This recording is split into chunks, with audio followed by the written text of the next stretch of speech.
Evo ga ljudi, dobrodošli u novi video. Danas mijenjamo ležaje.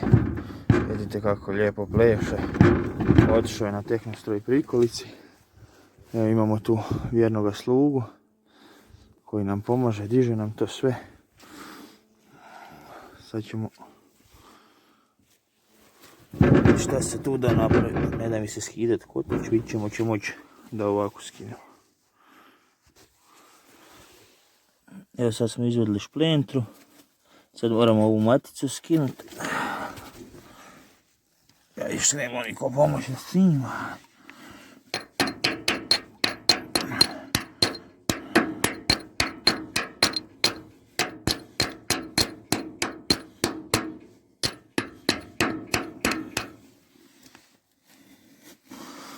Baš ne ide, vidiš.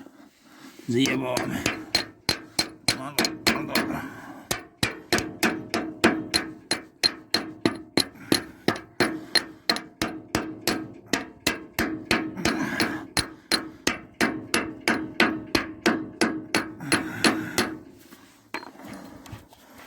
Evo ga. Sad smo skinuli maticu. To ćemo tu sve staviti. Tu smo matice, negdje smo šplentru ostavili. Sad ćemo skinuti. Malo ćemo spustiti. Malo ćemo spustiti to. Ne možemo.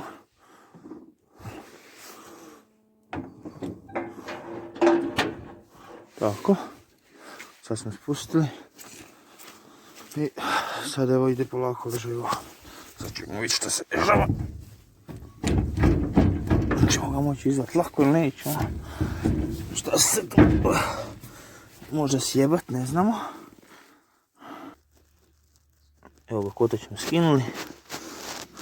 Sad moramo skinuti ovdje ovu unutarnju košuljicu od ležaja što je ostala. I pomoram samo. Ležaj smo skinuli van sad. Morat ćemo ga ići kupiti. Evo tu je ležaj. Znači ovo je vanjska košulja ležaja.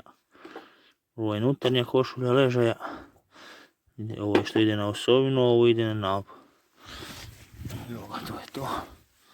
Smo vidite čistili, još nismo ništa, ali budemo. Evo. I to je to. Evo ga, to tako izgleda.